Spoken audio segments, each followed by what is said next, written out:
Belakana hambai joto non sari kaham kapang ni takute buku mare kising joto nai tongai lakman krum ti channel no sini konda tisha Baptist Church every Saturday ke kaitun gospel sang sermayo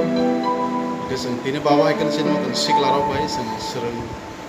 lai tongai jamani tangsa se mobil sabai ni masuk pada sabai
Season